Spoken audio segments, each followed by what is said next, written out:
بیا هم ښه راغلاست درنو لیدونکو د خپرونې دوام د قدرمنو لیدونکو د خپرونې په دې برخه کې را سره د افغانستان ویاړ د افغانستان هغه څوک چې همیشه افغانستان ته ویاړونه رابخلي دي هغه څوک چې څو ورځې وړاندې په یوې سیالۍ کې د 1500 بینا خلکو ترمنځ د 1500 هغو خلکو ترمنځ چې هغو لیدل کولی شول د هغو ترمنځ یې سیالۍ وکړه حال دا چې خپله نابینا دی خپله لیدل نشي کولی خو لومړی مقام یې ترلاسه کړ هو د خپرونې په دې برخه کې را سره ولی محمد د افغانستان ستر ویاړ را سره په خپرونه کې میلمه دی چې هغو سره به د معلولینو په ستونزو باندې خبرې وکړو د هغو په لاسته راوړنو باندې به هم خبرې وکړو او د هغو سره په دې هم خبرې وکړو چې زموږ او ټولنه کې د معلولینو ستونزې کومې دي نوري صاحب ستړي مسئ سهار مو په خیر ستړي مسئ تاسو ورځ په خیر سهار مو په خیر مننه خیر اوسئ نوري صاحب که د لومړۍ پوښتنې په ځواب کې موږ ته ووایې چې معلولیت باندې څنګه اخته سوئ د سترګو دید هم څنګه له لاسه ورکړ مننه بسم الله الرحمن الرحیم د ستر واکمن خدای جل جلاله په نامه سلام تاسو ته همدارنګه یو ځانګړی سلام د افغانستان غیرتي ولس ته پرون د جمعې ورځ 3 د ډسمبر ورځ ولا د معلولیت نړیواله ورځ ولا په دې اړه به زه خبرې اترې ولرم د افغانستان معلولینو ته د افغانستان حکومت ته د افغانستان ولس ته را به سم ستاسو د پوښتنې په اړه به وغږېږم چې ولې زه معلول شوم له نن نه 10 کاله وړاندې په افغانستان کې زما نظامي دنده ولا د دندې پر مهال باندې د یوې بمي چاودنې له کبله زما دغه دواړه سترګې نابینا شوې البته ړندې شولې نو دا حادثه اسانه نه وه نو زما یې روښانه نړۍ را باندې تیاره کړله زما ژوند بدل شو احساس می بدل شو ډیر وخت په کوما کې ولما خو خفه نه ولم دغه ټول د هیواد لپاره ول دغه ټول د افغانستان ولس لپاره ول دا خو مې سترګې پکې ړندې شوې زما سر د ان پرې قربان وي نو په دغه حادثه کې چې زه نابینا شولم نو زما کله چې ژوند بدل شو فکر مې بدل شو احساس مې بدل شو نو بالاخره زه بیا خورا ډیرو ستونزو سره ولم په افغانستان کې لومړی ځکه د معلول لپاره په افغانستان کې هغه څه چې ضرور دي هغه نه ول نو زه همیش به زه سوچونو فکرونو ځورولم چې څنګه زه وتوانېږم چې د افغانستان غیرتي ولس ته په پټو سترګو کې خوشحالي ورکړم نو بالاخره په هماغه اساس له نن نه 6 کاله وړاندې بیا دغسې د برټانیې هېواد لخوا نه ماته د سیاسي پناهندګي وړاندیز وشو بیا زه انګلستان ته را انتقال شوم له خپلې کورنۍ سره نو له همغې ورځې نه تر اوسه پورې په برټانیې کې ژوند کوم له هماغه ورځې نه تر اوسه پورې خپله مبارزه کوم د یوازې افغانستان په خاطر د افغانستان د ولس په خاطر باندې الله مو همداسې تان لره الله مو همداسې آباد لره الله مو په هر ډګر په هر میدان کې بریالي لره نوري صاحب تر څو د هیوادوالو په شونډو باندې مسکا راولئ نوري صاحب چا وهڅولی واقعا هم کله چې یو څوک خپله سترګې د لاسه ورکوي یا هم خپل هغه دید د لاسه ورکوي واقعا دا ډېره سخته ورځ وي نو چا وهڅولی دې ته چې تاسو باید ژوند ته ادامه ورکړئ او مخته ولاړ سئ نورې بریاوې باید لاسته راوړئ او هیواد ته ویاړ راوړئ ځکه دا روحیه او هڅونه خپله ډېر مهم رول لري په بریا کې بلا شکه چې زه به چا نه یم هڅولی زه خپلې کورنۍ هڅولی یم خپلې مېرمنې هڅولی یم خو ډېری زه د وطن مینې هڅولی یم وطن سره زما ډېره لیونۍ مینه ده سترګې مې ترې قربان کړلې په پټو سترګو زه اوس هڅه کوم چې څنګه د افغانستان لپاره کار وکړم زه کولی شم چې استراحت وکړم زه کولی شم چې ارامه ژوند په لندن کې وکړم اما شپه ورځ ما په ځان باندې یوه کړې ده تمرینات کوه منډه وهه جیم ته لاړ شه لامبو وهنه کوه په هرې برخه کې زه هڅه کوم چې یو ویلګو سم یو ویلګو سم د افغانستان د غیرتي ولس لپاره بالخصوص په دغه اواخرو کې چې دغه نظام بدل شوی ده زمونږ اکثریت افغانان ورونه ډېر نا امیده دي دومره ناامیده دي هر یو سره چې زه غږېږم بغیر د ناامیدي خبره دوی بله خبره هېڅ نه کوي. ولې خان صاحب ولې څه خبره ده؟ په خوشحالۍ کې هر څوک خوشحاله وي. نر هغه انسان دی چې په مشکلاتو سره مبارزه وکړي، سختۍ سره مبارزه وکړي، سختو سره مبارزه وکړي. خلک به څه فکر کوي چې آیا زه دغه ځای ته نن رارسېدلی یم، دا به ما به سختې نه لیدلي، ما ولږه لیدلې، ما بېخوبیان لیدلي، زه ټپي شوی یم. ما ته مې د نظام ملګري انډیوالان قصه کوي کله چې ته ټپي شولې دغه ځمکه دومره لمده وه لکه لګن کې په وینو کې چې کېنول سوی یې. اما بیا ما مرحبا ځکه وطن وه، هېواد وه، هېواد د مور حیثیت لري، د مور خدمت خو په موږ باندې فرض ده. نو زما هیله ارزو د افغانستان ولس نه دا ده، ځوانان نه بالخصوص چې د ټولنې د ملا تیر دي چې ناامیده کېږئ مه، ناامیده کېږئ مه. تاسو د وطن د ملا تیر یاستئ، باهمته اوسئ، باشهامته اوسئ، ژوند کې هدفونه وټاکئ، نظام سره یو شئ، د نظام ملاتړ وکئ، له وطن نه مه وځئ. خلک وایي چې خی ته ولې وتی؟ زه خو شپږ کاله مخکې یو سیاسي پالندګي و حکومت راکړ را انتقال شومه، اما دلته خو زه ویده نه یم که نه. دلته هم زه هېواد ته کار کوم، افغانانو ته کار کوم، د افغانستان استازیتوب کوم، افغانستان بیرغ په نړیوالو میدانونو باندې رپانده ساتمه. دوی د باید نه قاچاقي سفر نه کړي. زه خبرېږم اکثریت ځوانان قاچاقي له وطن نه مهاجر کېږي. ولې څه خبره ده؟ خیر صبر وکئ، نظام بدل شوی ده. یو میاشت، دوه میاشتې، یو کال، نیم کال به سختې ستونزې وي، اما همیش تیاري پسې روشنایي وي.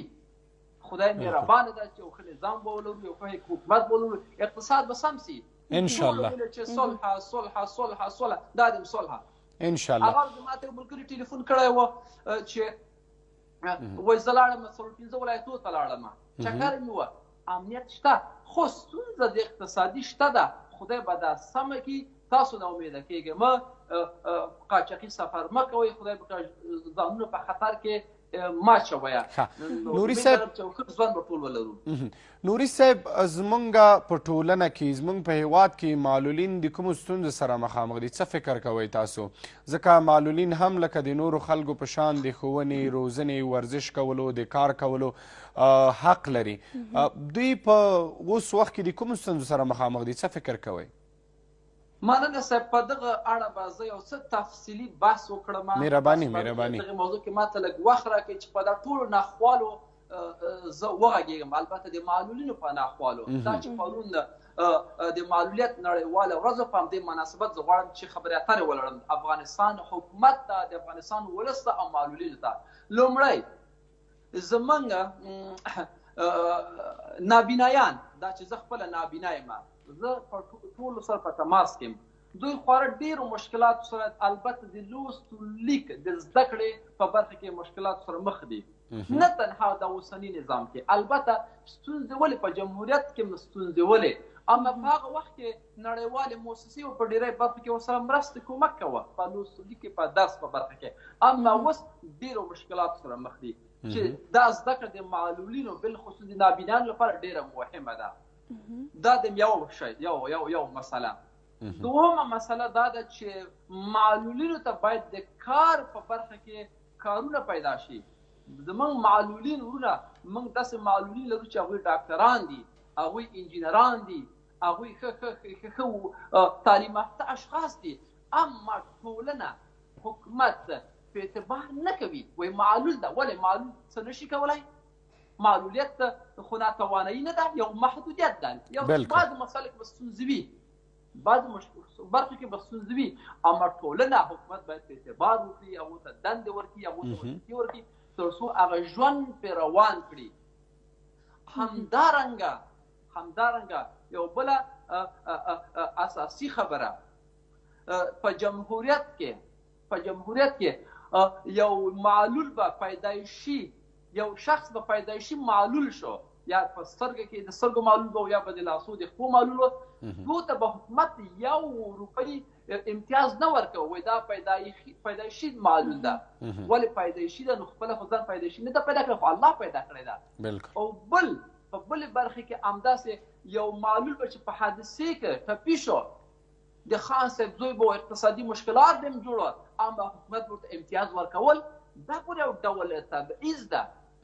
باید دلته حق چې ورکول کېږي امتیاز که 1 روپۍ که 2 روپۍ د حکومت لخوا باید پایدخي معلول ته همدارنګه او که په حادثې کې معلول کېږي دواړه یو معلول ته په څنګه باید وکړل شي. غربي نړۍ کې دلته په لندن کې که پیدایشي که په حادثې کې معلول کېږي دواړه په یوې سترګې باندې کتل کېږي.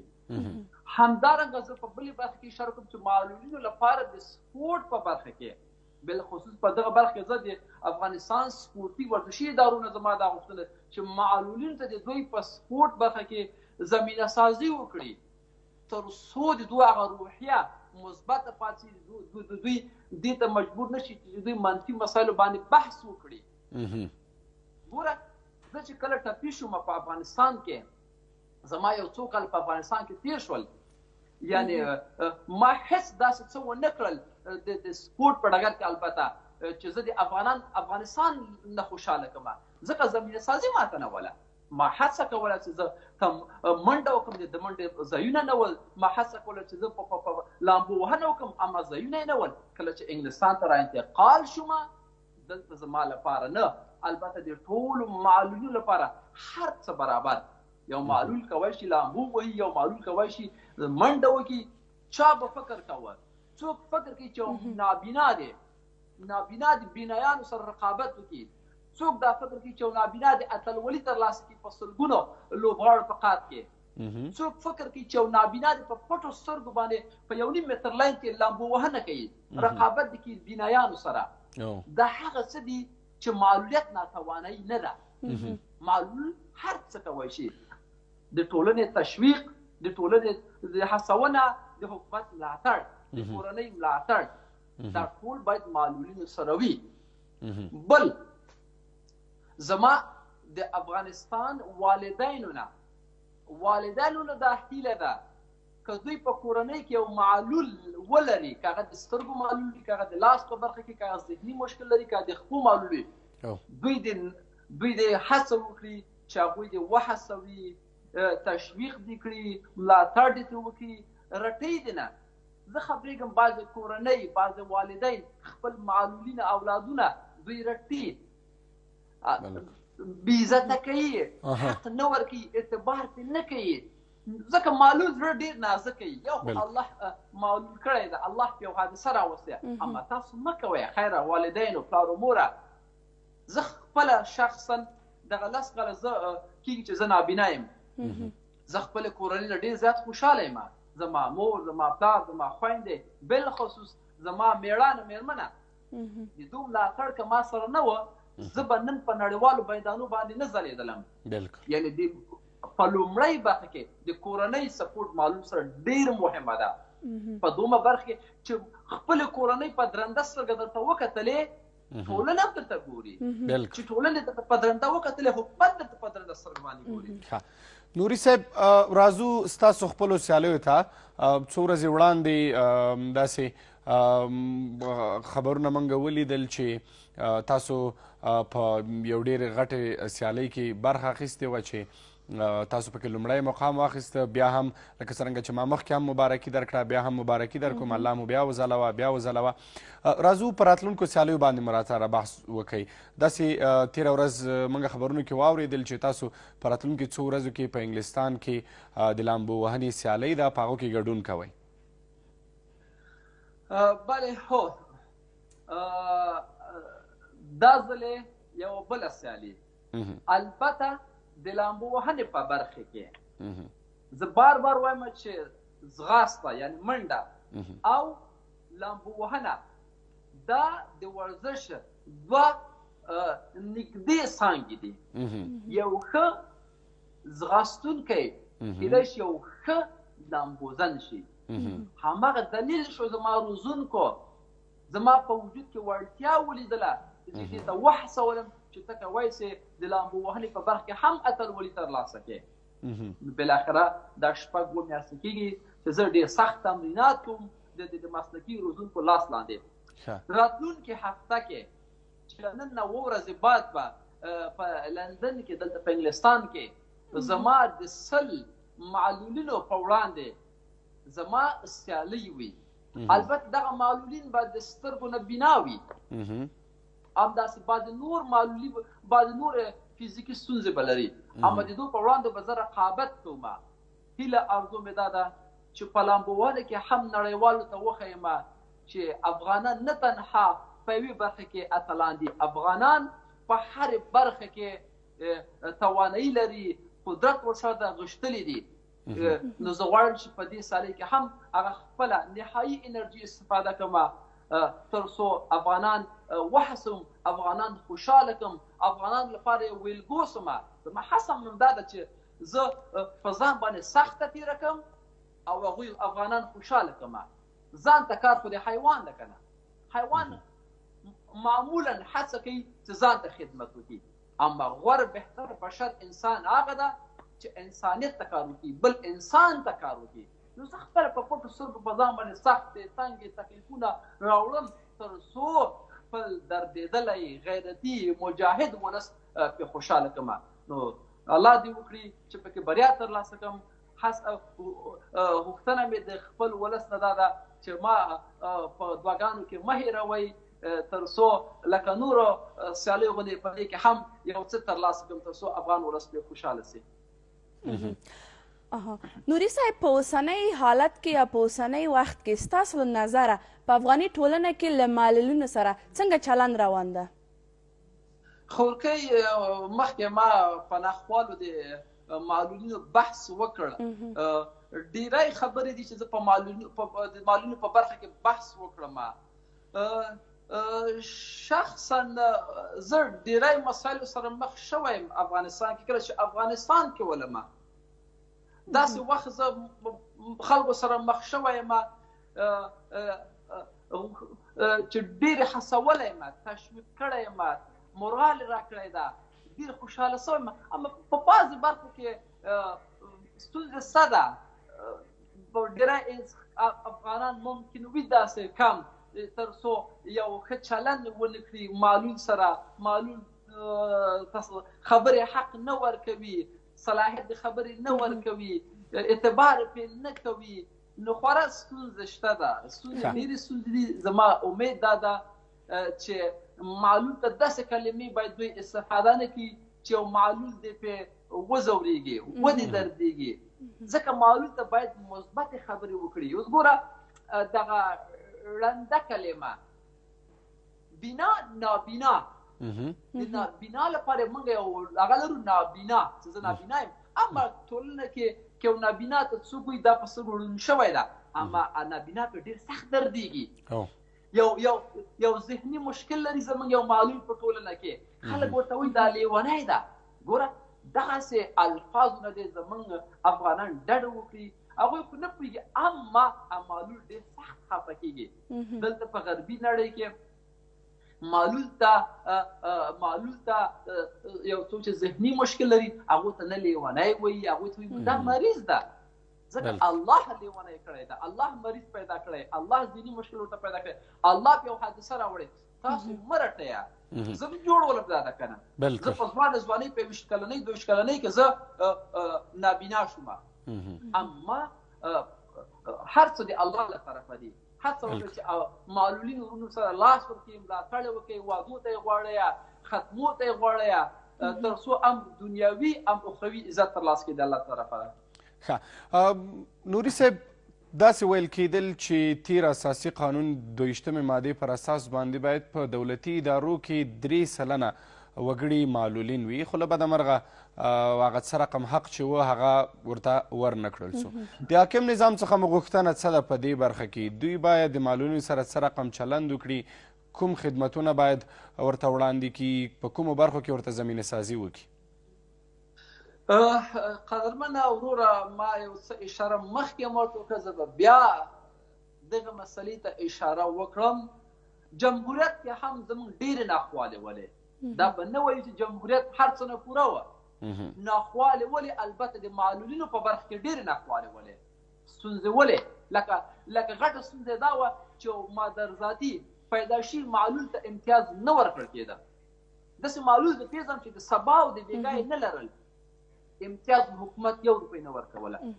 او داسې معلول زه پیژنم چې یو په حادثه کې تلف شوی ده ښه پوره مالداره ده اما حکومت امتیاز ورکوه دغه تبعیض باید بند شي زما د امارت نه دا غوښتنه ده چې دوی دی په دغه برخه کې حق حقوق که معلول ته ورکول کېږي هغه دی باید مساوي ورکړل شي د ورزش په برخه کې د دوی ته زمینه سازي وکړي د کار پر برخه کې ګورئ افغانستان یوازینی هېواد ده په نړۍ کې چې ډېر معلولین لري په